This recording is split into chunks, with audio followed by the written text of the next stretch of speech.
Hola, bienvenido de nuevo a nuestra clase de química desde casa. El día de hoy vamos a trabajar un tema fundamental no solo para la química, sino también para la biología y disciplinas derivadas de estas. Es un tema tan importante que sin él ni tú ni yo estaríamos vivos estudiando el día de hoy. Comencemos por recordar que nuestro planeta, la Tierra, está formada por un núcleo muy caliente en estado líquido. Después viene el manto, que es muy duro, rocoso, y finalmente la capa más externa de nuestro planeta, la corteza terrestre, si bien es mucho más pequeña que las otras dos, también es muy importante porque es allí en donde se alberga toda la vida del planeta. La corteza terrestre está cubierta en su mayoría por agua y en la parte en donde no encontramos tanta agua o cubierto por agua, nosotros conocemos esta parte como los continentes. También vamos a encontrar una gran cantidad de relieves, texturas y una enorme variedad de organismos vivos, tanto microorganismos como organismos superiores. Es importante aquí que hagamos una distinción entre lo que es suelo y piso. El suelo, por definición, es la parte biológicamente activa de la corteza terrestre, es decir, que puede albergar vida. Cuando nosotros tomamos un puño de tierra, vamos a encontrar microorganismos, vamos a encontrar algunas plantas, vamos a encontrar algunos insectos, etcétera, etcétera, etcétera. Es en el suelo en donde nosotros podemos cultivar, en donde nosotros podemos encontrar una gran variedad de animales y de otro tipo de vida microscópica. Y el piso, en cambio, es algo hecho por el hombre, es algo que nosotros vamos a encontrar justamente en los asentamientos humanos, grandes o pequeños, es algo que nosotros vamos a encontrar dentro de nuestras casas, es algo que vamos a encontrar en nuestros caminos y nos sirve precisamente para evitar la proliferación de la vida dentro de nuestros hogares o en los caminos. ¿Para qué? Para que nos duren más, para que sea posible que nosotros nos traslademos de un asentamiento humano al otro. Aquí podemos observar una representación, una caricatura del suelo. Lo que nosotros vamos a ver en la parte de abajo es que hay una buena cantidad de piedras. Estas piedras son en general silicatos o silicio que tiene otros elementos formando una vasta cantidad de compuestos inorgánicos y nosotros utilizamos muchos de estos compuestos inorgánicos para una muy amplia cantidad de actividades humanas. El trabajo de la minería es precisamente extraer esos componentes, todos esos compuestos inorgánicos y utilizarlos en la industria para las distintas necesidades del ser humano. Cuando nosotros vamos subiendo un poquito, nos vamos a encontrar ahora que estas grandes rocas empiezan a disminuir en tamaño por acción de distintos ciclos y de distintos procesos biológicos y físicos que se dan. Un poco más arriba nosotros vamos a encontrar estas piedras que ya no son precisamente con una base de silicio, sino más bien son aglomeración de la misma tierra que se debe a la presencia de humedad, de agua. Finalmente, en la parte superior, nosotros ya vamos a encontrar verde, las plantas, ¿de acuerdo? Estas plantas son muy importantes porque aquí es en donde inicia realmente el proceso de la vida como nosotros lo conocemos. Las plantas, como la que estamos dibujando en este momento, tienen raíces y estas raíces van a tomar el agua que necesitan para subsistir directamente de la tierra. Pero recordemos que el agua es un solvente muy, muy bueno.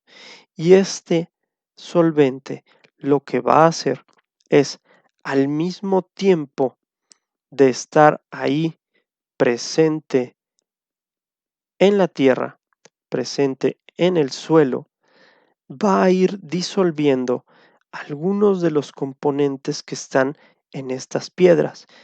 Estos componentes pequeñitos, representados aquí con estos puntos negros, todos estos componentes disueltos se van a ir absorbiendo en la planta, junto con el agua que es indispensable para que la planta crezca.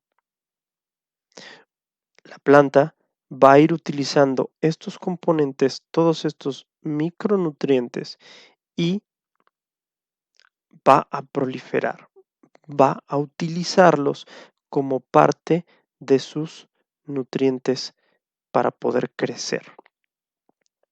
Pero las plantas necesitan otro proceso importante, necesitan otro componente, la luz solar. Las plantas van a tomar la luz, la energía luminosa proveniente, obviamente, del sol, y la van a convertir en energía química en un proceso que se conoce como fotosíntesis.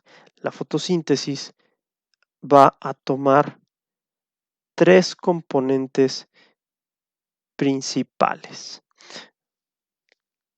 Va a tomar la energía luminosa proveniente del sol, va a tomar el agua proveniente del subsuelo y va a tomar dióxido de carbono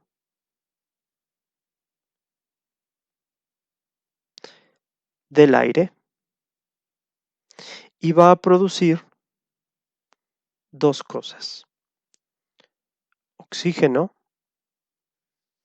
y también glucosa, C6,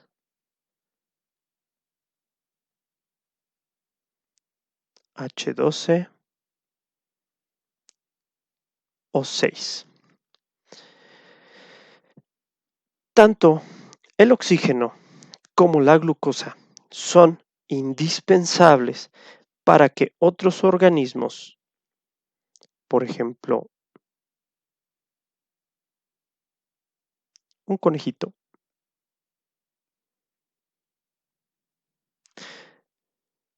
llegue, se coma la planta y al comerse la planta va a adquirir la glucosa, pero también va a adquirir toda esa cantidad de componentes que adquirió la planta del suelo. Todos esos sales inorgánicas disueltas en el agua que llegaron a la planta y ahora están en el organismo de nuestro conejito. El conejo también requiere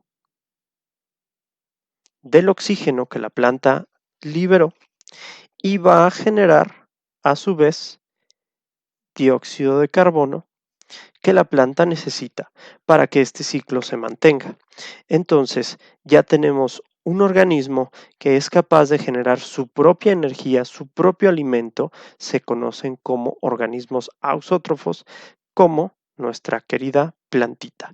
Y también tenemos otro elemento aquí en nuestra cadena, que es un organismo que no puede procesar, no puede generar su propio alimento y que no puede tomar los nutrientes directamente del suelo. Sin embargo, son indispensables para el correcto funcionamiento de su organismo. Después llega un tercer elemento en nuestra cadena vamos a pensar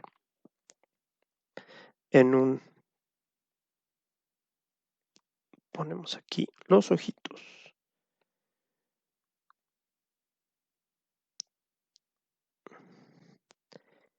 En un león.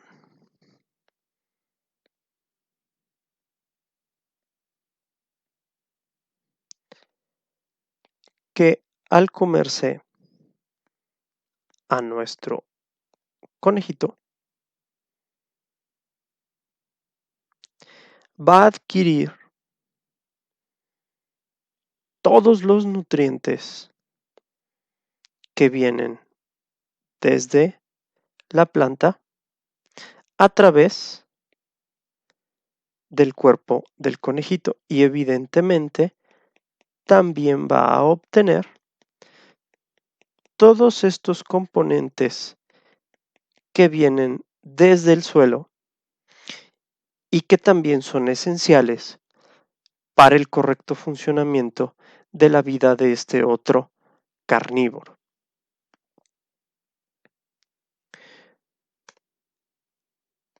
Ahora bien, nosotros con esto podemos entender que los alimentos se pueden dividir en dos grandes grupos. Por un lado tenemos los micronutrientes, que son esos componentes que nosotros necesitamos en muy pequeñas cantidades. En algunos casos, millonésimas partes, pero son esenciales para el correcto funcionamiento de nuestro organismo. Y del otro lado tenemos esos componentes que nosotros necesitamos ingerir en grandes cantidades para poder mantenernos sanos. En general, los macronutrientes nosotros los ingerimos en grandes cantidades y los micronutrientes son aquellos que nosotros ingerimos en cantidades muy pequeñas. Ahora bien, vamos a dejar hasta aquí este video y tu tarea será llenar esta lista con los macronutrientes y con varios de los micronutrientes que te encuentres. Es importante recalcarte que en la parte de los micronutrientes seguramente encontrarás muchos más, además de los 8 que están aquí en este pequeño diagrama, y siempre es conveniente que tengas una lista bien nutrida. Tomemos en cuenta esto y lo revisaremos en un siguiente video. Hasta luego, que tengas un muy buen día.